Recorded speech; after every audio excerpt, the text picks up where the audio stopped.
നമ്മൾ എവിടെയാ പറഞ്ഞു നിർത്തിയത്? അതിന് നമ്മൾ തുടങ്ങിയില്ലല്ലോ. എന്നാ തുടങ്ങി കളയാം. എന്തുകൊണ്ട് കണക്ക് തിരഞ്ഞെടുത്തു? തീർച്ചയായിട്ടും അതിനൊരു വലിയൊരു കഥ പോലെ പറയേണ്ടി വരുന്ന ഒരു കാര്യമാണ്. ചുരുക്കി പറഞ്ഞാൽ മതി. ഞാനും അത് ആലോചിച്ചു.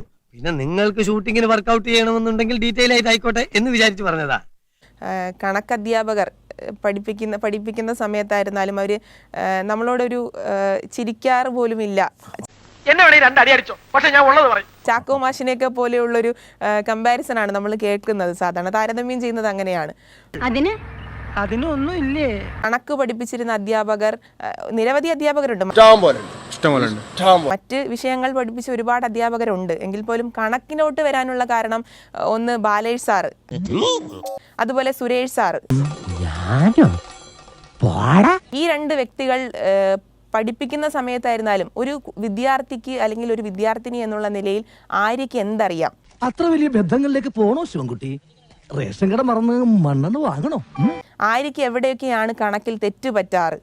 ആൾക്ക് തീരെ വിദ്യാഭ്യാസം വിവരമൊന്നും ഇല്ലേ, വീട്ടിൽ പറയുള്ളൂ തെണ്ടി. അപ്പൊ അതുകൊണ്ട് തന്നെയാണ് കണക്കിലേക്ക് ഒരു ഇഷ്ടം തോന്നാനുള്ള കാരണവും അതുകൊണ്ട് തന്നെയാണ്. പഠിക്കും എന്ന് പറഞ്ഞു, പഠിച്ച് എവിടെ എത്തും? ഡീസന്റ് വിടല്ലേ?